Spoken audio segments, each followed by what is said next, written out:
Hey, welcome to another Comix Experience Kids Graphic Novel Club of the Month book. This is our November 2016 pick, and the book is Tree Mail. Tree Mail by Brian Smith and Mike Raicht. Mike was gonna be here, but apparently his son got into an accident this morning, and they had to run to the hospital. And yes, I'm hoping that he's fine in the long run. Nothing too serious. I just got off the phone with him. He's fine. Awesome, good. Well, we wish him absolutely the best. And this here, who Jordan just cut to, we can cut back to him. Cut back to him. There you go. And that's Brian Smith. Hi, Brian. Thanks for joining us. My pleasure. Thanks for having me. Yeah, yeah. So, you guys like the book? Yeah. Yeah? Fun? You laugh? Filled with joy? Okay. Good. Awesome. Yeah. And this is my I forgot this part. My co-host Ben. Oh my God. Who's like the most important person here? So co-host. Say hi, co-host. Hello. Hello, Ben. You want to start off the questioning? You don't want to start off the questioning. Okay, I'll start off the questioning then. Actually, I want to start Mike or Brian. You're Brian. I want to start with your career, because you're an artist, and a really good artist too. I have to say, I think I love the detail that he puts into his art. It's just terrific stuff. But professionally, before this, you were an editor of comics at Marvel Comics. Right. And I'm super curious about the journey from editorship to drawing comics. Well, I went to school. I always wanted. Maybe you went drawing and then editing and then drawing. I don't know.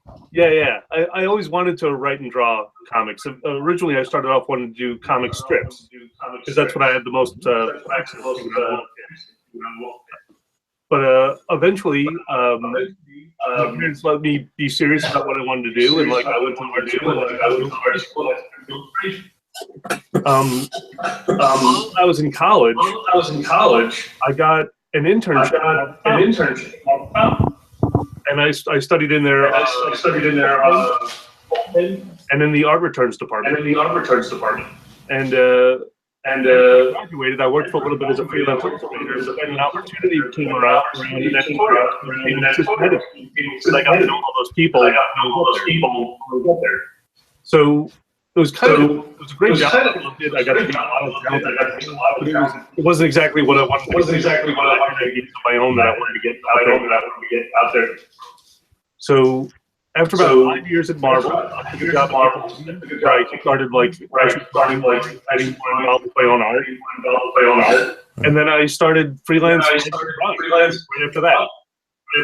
Oh, but there was one. I had like a 1 year stint comics during New 52. Wow. Oh, really? At both companies? So you edited both Marvel and DC? Yes.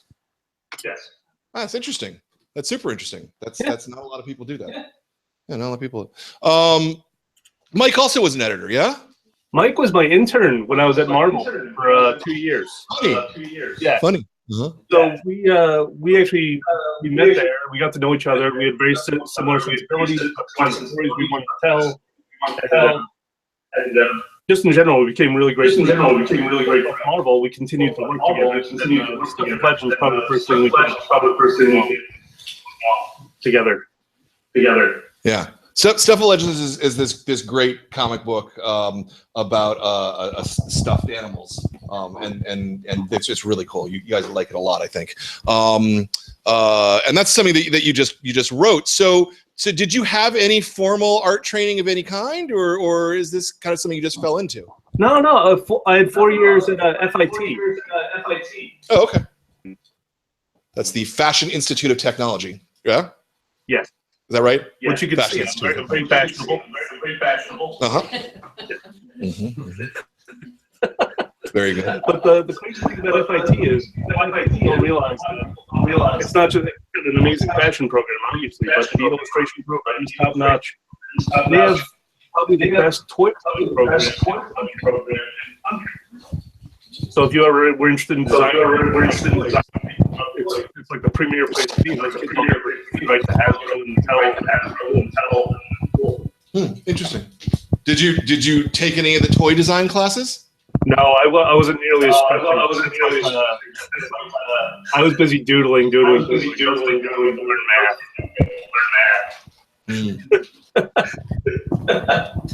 math. Is there any particular thing you draw your style from, or do you like? Yeah. I have a lot of. Most notably, I guess, I'm a big fan of like old Mad magazines. It's a big influence on me. I love a lot of the old '60s Marvel.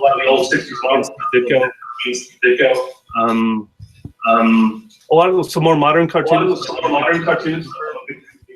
There's a lot of animation design work now.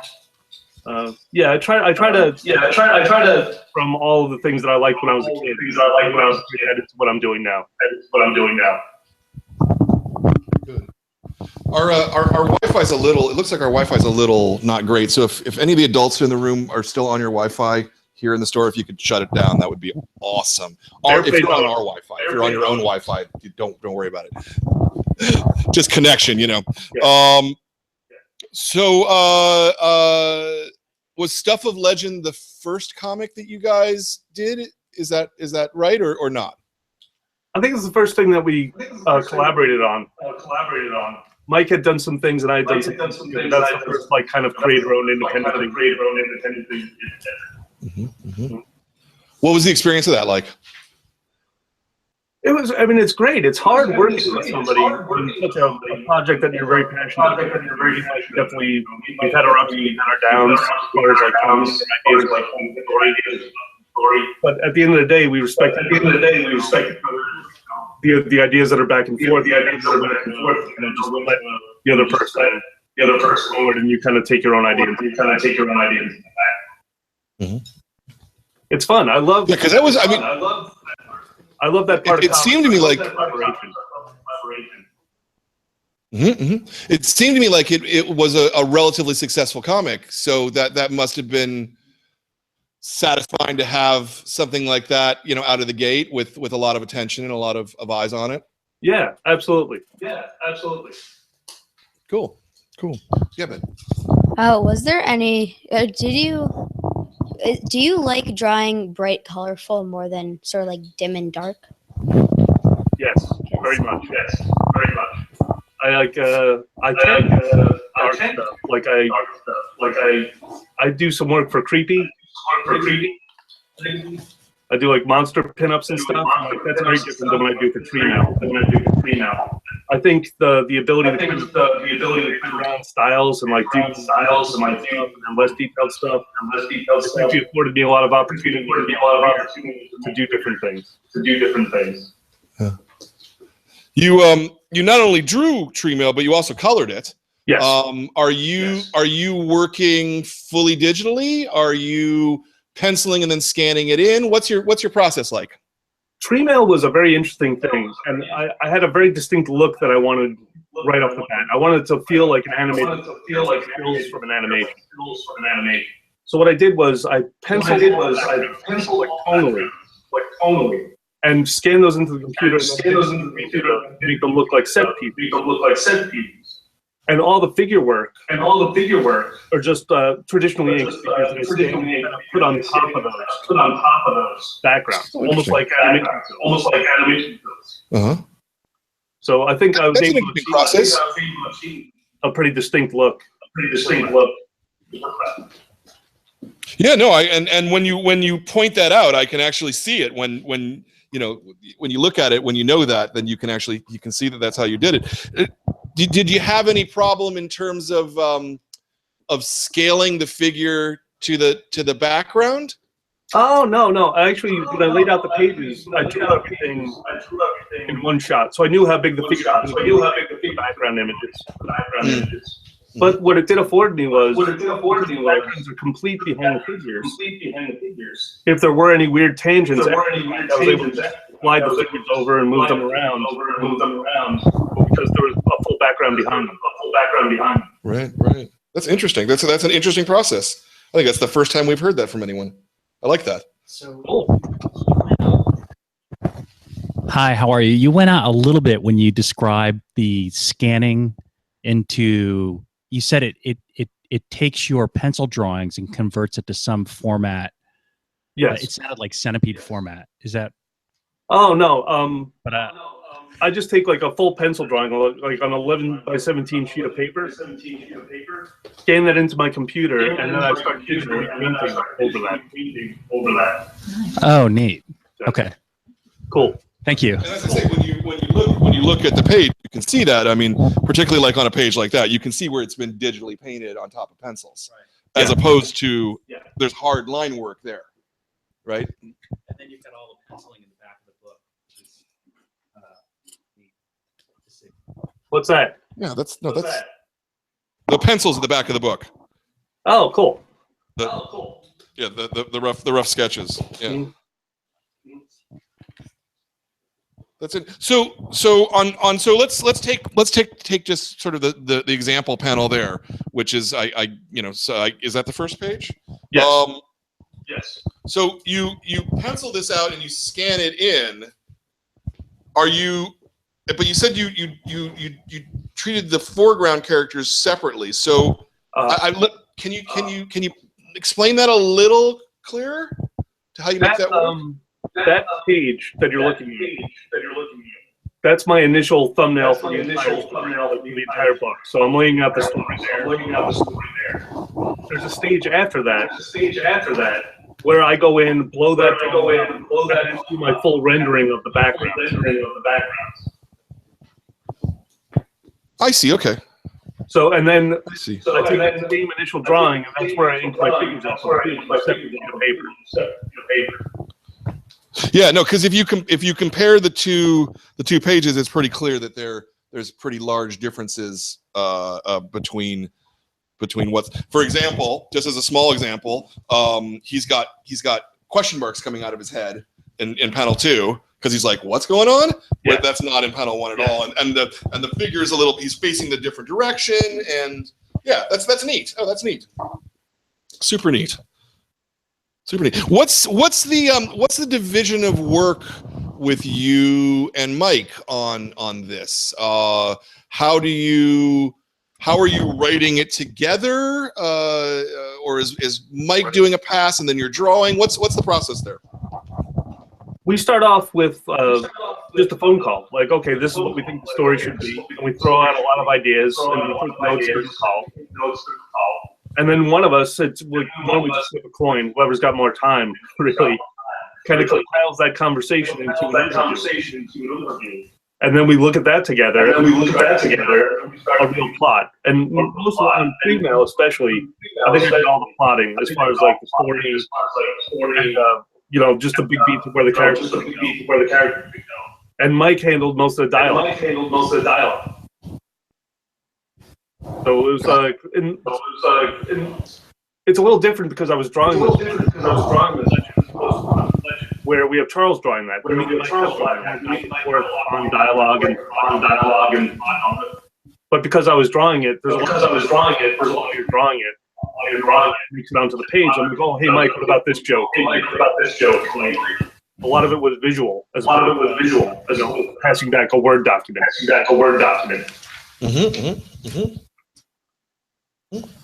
Do you if you figured out the whole arc of the story? I mean, this is a fairly long book. What is it? It's 120 pages, give or take, a story. Yep. How are you breaking it out in terms of? I mean, are you just sort of going from the beginning and seeing where you are at the end, or did you guys go like, okay, so the first 10 pages are this, the next 10 pages are this? Originally, when we pitched it to Dark Horse, we pitched it as a 3-issue series. Like, actually, it was going to be a 4-issue series. But when we started talking with Philip, our editor, he's like, the format and story, it really lends itself to the original graphic novel. Like, the content's all there. 4 issues. Why don't you put it out as a book? So we had I think the first chapter now is like 32 pages. Mm-hmm. And then we already written a 24-page second issue. So it's going to be like a jumbo-sized first issue, regular-sized second issue, and then we're going to a book We just blew out the last chapter to fill out the pages. Yeah. That makes sense. That makes sense. Yeah, just so for you guys who don't know, most periodical comics, the ones with staples in them, are almost always 20 or 24 pages of story. The interesting thing is because of the way that they print, right? Because they're printing on both sides and they have to make a magazine out of it. All comics have to be in 4-page increments. So if you can't do a 22-page comic book because there's no way to print that. It has to be either 20 or 24 or 28 or 32 and so on and so forth. Yeah. Just little background. Do any of you guys have questions? No. Okay. I'd like to hear about how you scored your internships. I'm sorry? Is that right? I'm sorry? I'm curious about how you scored your internships back when you were at FIT. It's actually a pretty funny story. Once I learned that Marvel Comics was essentially right down the block from where I went to college, I went over there pretty much the first month and just went upstairs and knocked on the door. You still could just knock on the door and asked about internships. I got a meeting with the intern coordinator, and they explained to me that I needed to get college credit to get an internship. So I went right back to my college, went to my department head, and I said, I want to get this internship in comics. My school didn't have an internship. So I asked my department head if he would just write a letter saying I'm getting college credit, even on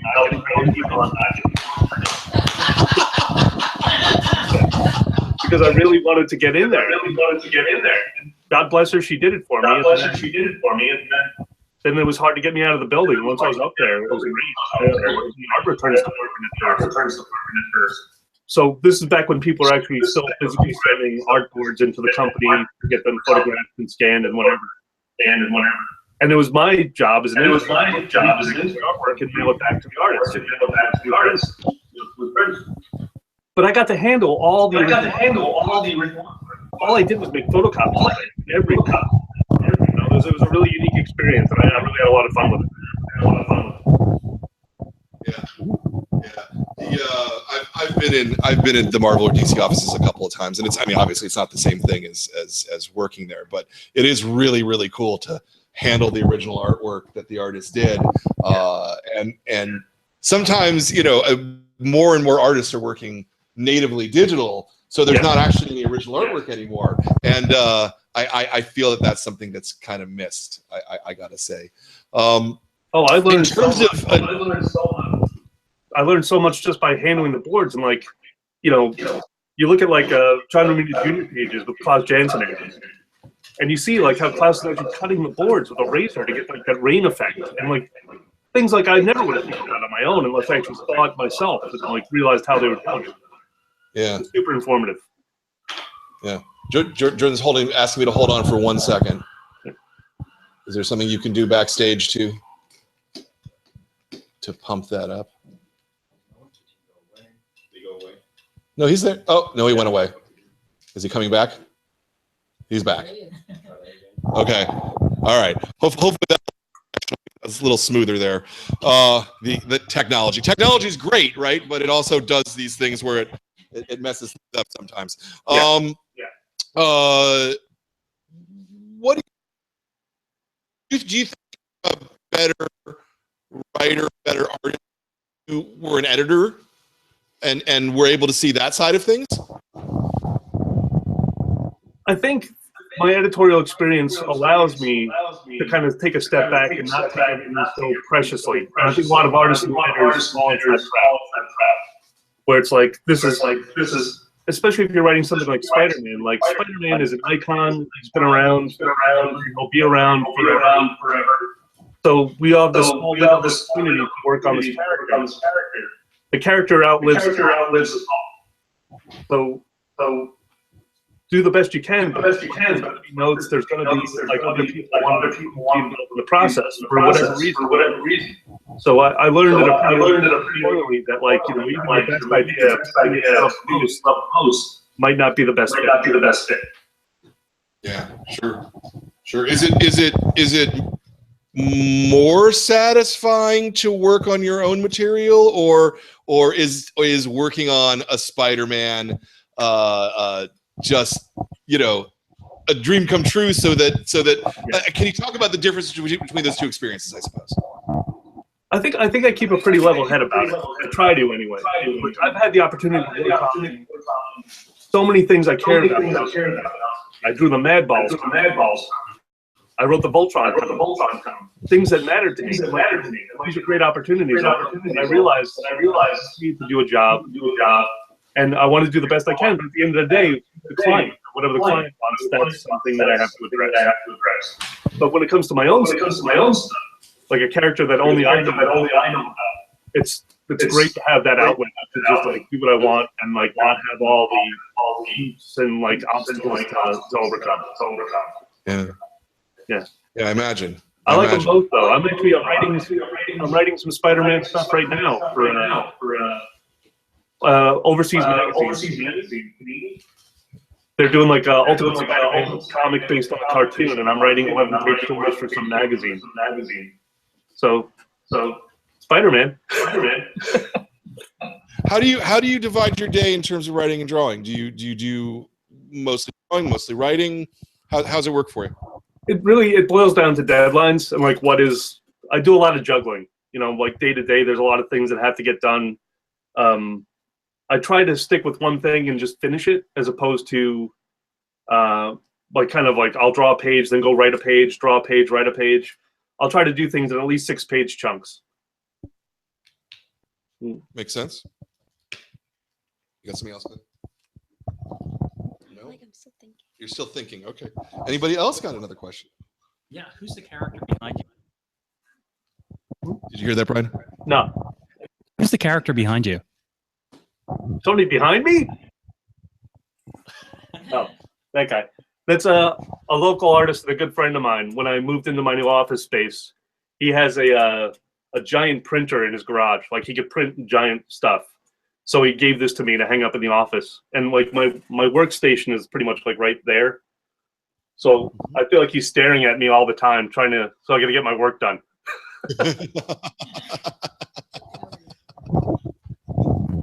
So on average, when you're writing and drawing, is there like an average on how much you work each day, or does it change a lot? It's pretty stable. I mean, I have I try to keep it between like 8 and 10 hours a day. Like I try to schedule my day like a regular work day, like 9 to 5. I know like I could sleep till noon if I wanted to, but I'm not nearly as productive like later at night. So I do try to keep my work hours like on a standard work clock. And I found that helps me with deadlines and, you know, staying up with my editors and, you know, I'd say, yeah, between 8 and 10 hours a day. But it depends, because if there's a deadline, if like there's a couple things happening at once, it could be, you know, late nights, a couple nights a week. I try to avoid it, but like sometimes it's inevitable. I have a hard time turning down work. As most freelancers do, I think. Yeah. We have at least one person watching on the internet, it looks like. So cool. If you have questions from the internet, please be asking those into the text box, and we'll get those asked for you as well. Is this the end of Rudy's story, or do you guys foresee doing more with Rudy and the world that you built here? The reception so far has been pretty amazing. I mean, for me anyway. Like we got a great shout out from the school library journal. They made it one of their picks of the week, which is that's a world that I don't know much about. You know, I know comics people, I know comic shops, but to get that recognition like in schools and libraries, that feels like a pretty big next step for us. And Dark Horse has already expressed interest in doing a sequel. It's just a matter of us sitting down and doing it at this point. Mm-hmm. Do you have an idea for another story? Rudy dies right away. Yeah. The death of Rudy. Yeah. Right away. We get rid of him.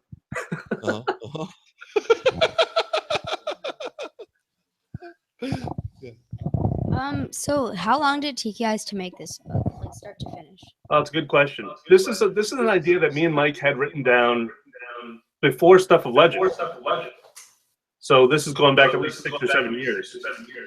And then once we were working on Stuff Legend together, and it looked like there was going to be a period of delay with, you know, the next arc, we wanted to keep working together on something. So we just kind of went through the ideas that we had.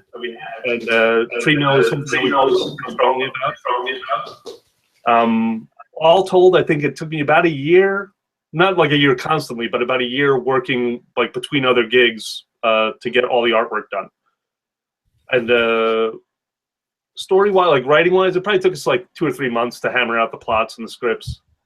But yeah, it was a long time. It's definitely the biggest chunk of work I've done in one sitting, like one continuous story so far. And thankfully, I think it's some of the best stuff I've done. I feel really good about it. So hopefully the time invested pays off and readers continue to respond well to it. Yeah, very much so. I really like the work a lot. I'm wondering if any of you guys want to talk about maybe what you liked about the book. Did you guys have like a favorite character or a favorite scene or? My favorite character was probably Rudy or Bigfoot. Oh yeah. Cool. What did you like about? Well, I like Bigfoot because he was supposed to have big feet, but he actually had small feet. Yes. Well, compared to Rudy, his feet were actually bigger than Rudy's. But for a Bigfoot, he had small feet, and Yes. I think that's really funny. And Rudy, like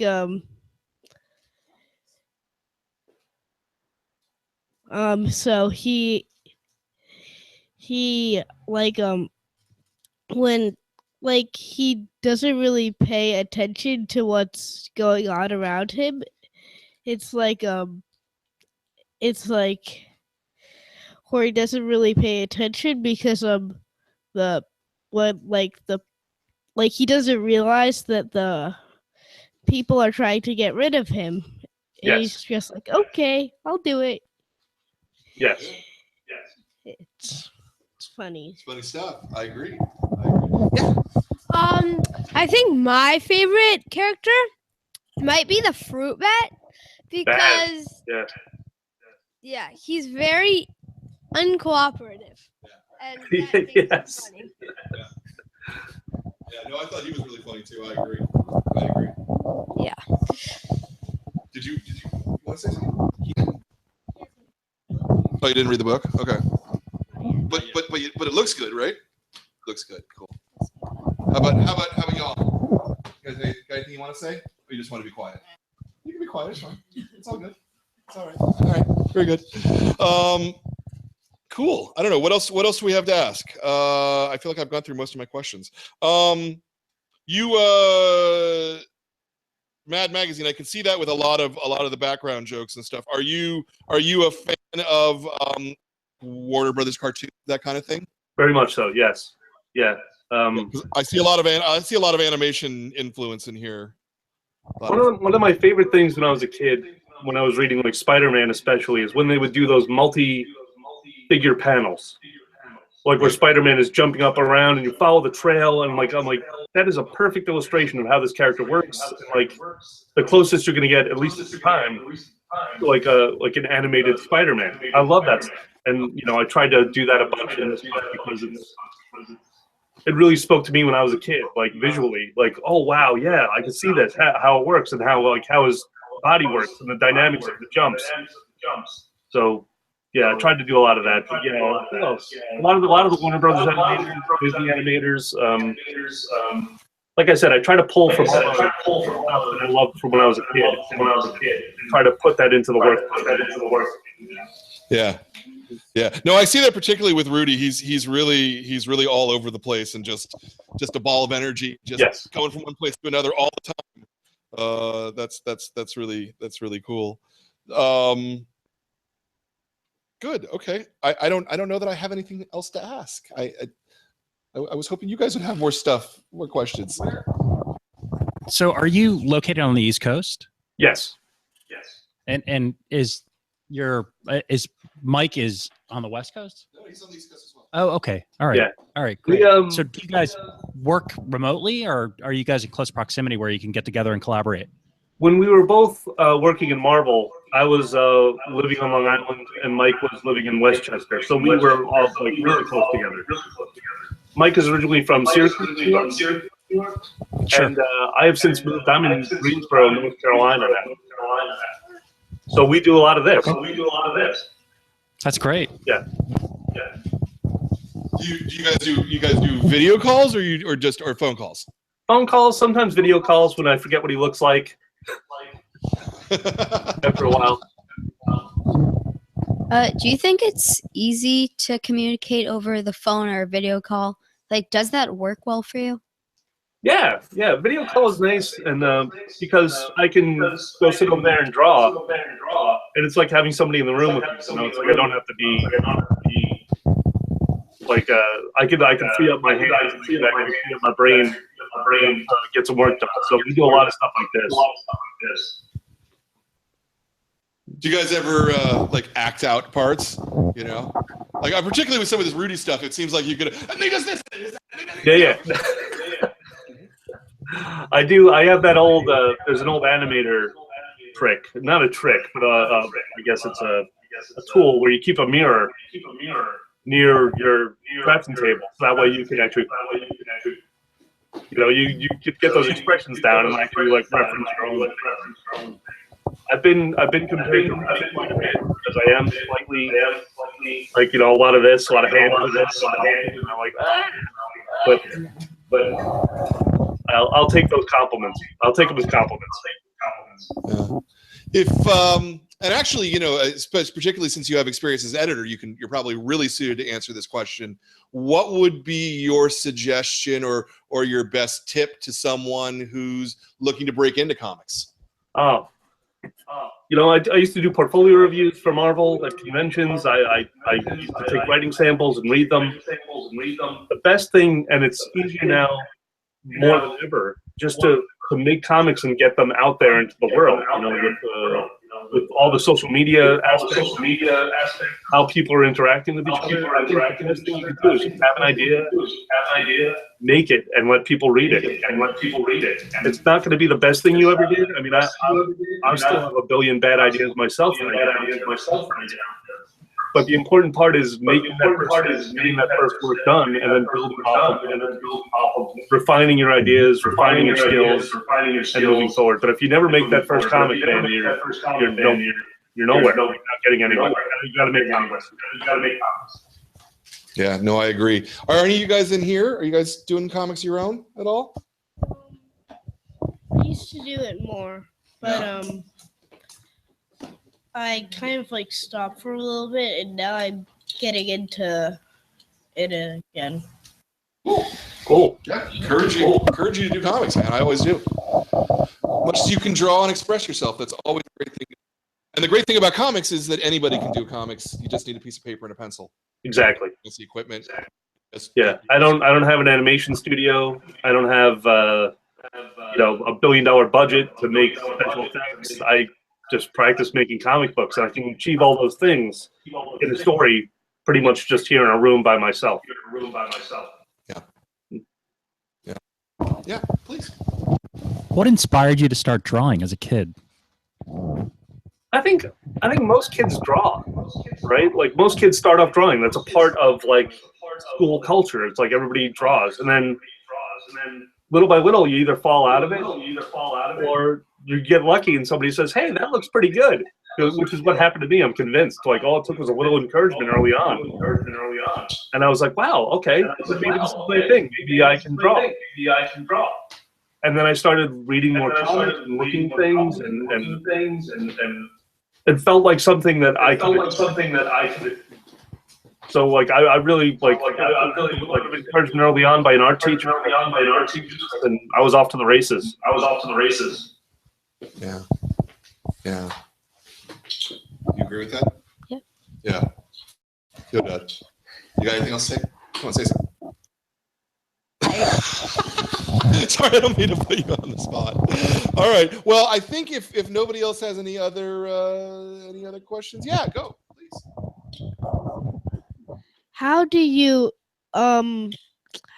come up with the like big monster and how it looks like? Because it's more complicated. The drawing is more complicated than the other ones. It looks more realistic.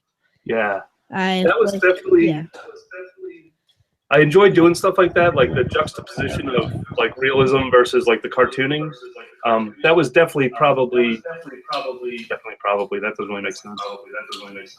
But it was like I'm a big fan of like that 60s kind of like surf junk pop culture stuff.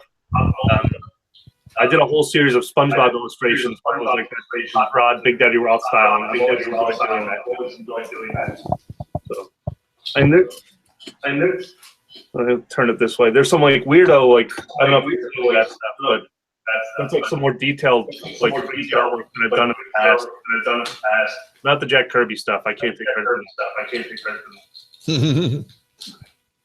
But yeah, I do larger, more complicated black and white illustrations as well. So I enjoy kind of stretching in both directions, trying to simplify objects to like really basic shapes and really basic, more like an animated style. And I enjoy going crazy with like detail, with like brushes and stuff. Very good. Got another question? No.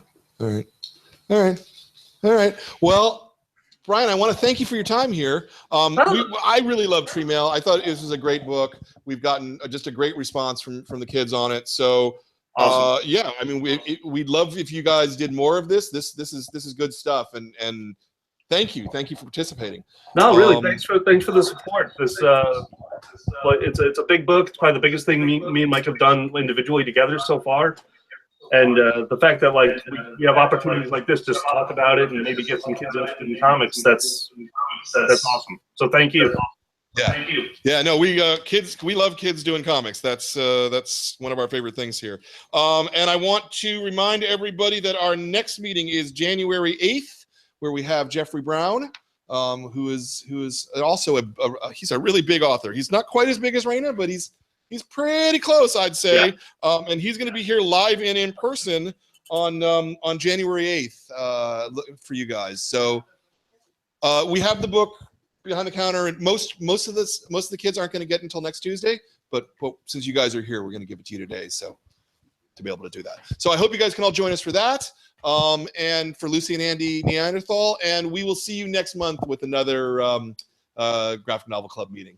Thanks. Thank you. Bye-bye. Thanks, everybody.